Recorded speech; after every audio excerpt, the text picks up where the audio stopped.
In this lesson, I want to compare markers to brushes, and I also want to look at some of the considerations when you're buying markers. And at the end, there's a quick time lapse to show you an example of using brushes and markers in my little Christmas painting. The difference in markers and brushes is the color range is huge with markers. It's easier to do little teeny details. You can layer. The alcohol content is consistent. You can blend them and you can combine them with poured inks. Now, brushes, you can let the ink evaporate to get a really dark color. Reactivate that in your palette and go ahead and paint with it. If you have a marker, it's whatever color it is. So it's not going to change. Now with a marker, you can layer another marker on top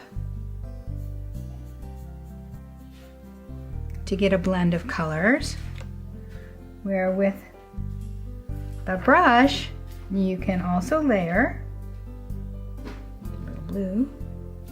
You can layer on top, or you can mix a color in the palette. So I have put really juicy markers in my palette and use that to mix a color too. But if you're using a lot of a particular color and you're worried about mixing it the same every time, it's probably easier to just go find a marker that's the color you're looking for, and you won't have to be mixing in the palette. I think a lot of that has to do with your previous art experience.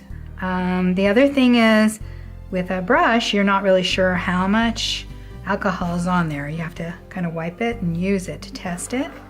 Whereas with a marker, every time you use it, the amount of alcohol is always going to be the same.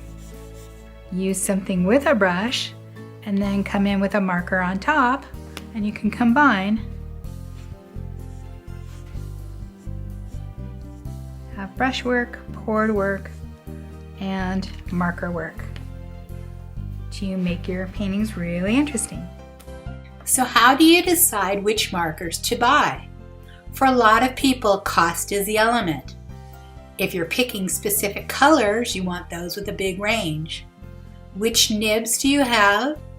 And the other things are the shape of the barrel and how well the caps fit and how well the colors show up in the caps. The cost can range from 40 cents to $5.50 per marker.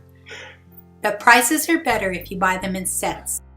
When it comes to range of colors, you can go from 36 to 358. The shape of the barrel makes the difference of how comfortable it is in your hand and whether or not it rolls off your table. The Copics are shaped, you can kind of see that it's an oval, it's a narrow oval. Fits very nicely in your hand. The Blick markers are very similar in size. It's an 8-sided oval. So it's going to hold very securely in your hand. And depending on the size of your hand, that's going to make a difference too. This is a Touch 5. This is a Touch knockoff. It's also an oval shape, but it's bigger in hand, so it depends on what your hands are like. This is a new one that my students just love. This is Studio 71, and it's actually a rounded triangle. They like this guy in their hand. It seems to fit very naturally for them. This one is Concept, and it has some ridges on it to help you hold it.